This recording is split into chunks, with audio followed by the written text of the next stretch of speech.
Pour le meurtre au premier degré de Felicia Williams, l'accusé, Granville Ritchie, est condamné à la... Monsieur Ritchie, je vous demande de vous lever et de vous approcher.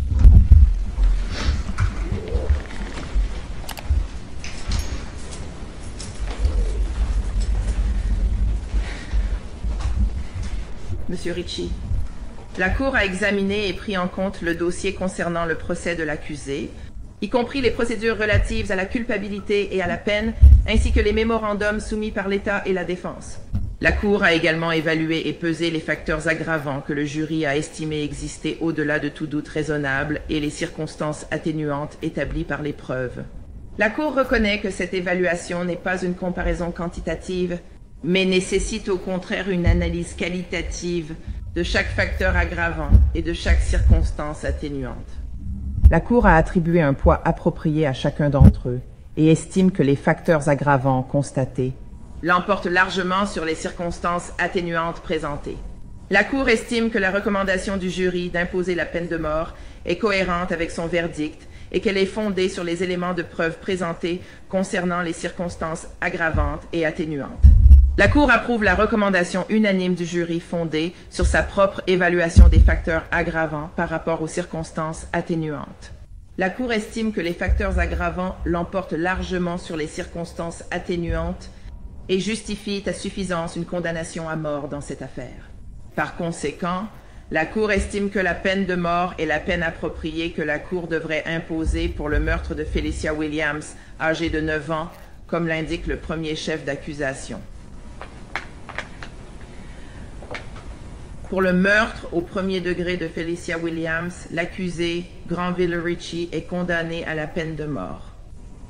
L'accusé sera remis à la garde de l'administration pénitentiaire de Floride à la prison d'État de Floride, où il sera détenu jusqu'à une date déterminée, choisie par le gouverneur de l'État de Floride. À cette date, l'accusé sera exécuté selon la méthode prévue par les lois de l'État de Floride.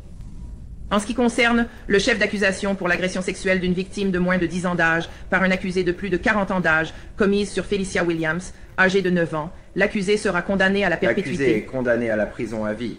Sans possibilité de libération. En ce qui concerne le troisième chef d'accusation pour l'abus aggravé d'enfants, l'accusé est condamné à 25 ans de prison. Les chefs d'accusation 1, 2 et 3 seront exécutés consécutivement les uns aux autres. Cependant, les deux affaires pour lesquelles vous avez plaidé plus tôt aujourd'hui seront concomitantes. L'accusé est informé par la présente que cette sentence est sujette à une révision automatique par la Cour suprême de Floride. Un avocat sera désigné par ordonnance distincte pour représenter le défendeur à cette fin. En outre, conformément à la section,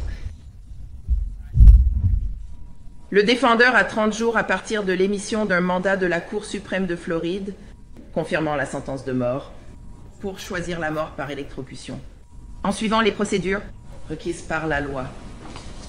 Monsieur Ritchie, j'ai une dernière chose à vous dire. Il n'y aura pas de rédemption corporelle pour vous. Et ce que j'entends par là, c'est votre être physique, votre personne. Vous resterez incarcéré jusqu'à la date de votre mort, prévue. Cependant, je ne sais pas, vos tendances spirituelles, et cela n'a aucune importance pour moi. Je suis très reconnaissant de vivre dans un pays où les gens peuvent croire ou ne pas croire ce qu'ils veulent, et cela s'applique également à vous. Cependant, si vous priez une puissance supérieure, que ce soit maintenant ou à un moment donné avant la date prévue de votre mort, et que vous cherchez vraiment le pardon et la rédemption pour les péchés et les crimes que vous avez commis, j'espère qu'il vous sera accordé. Et je vois encore l'humanité en vous.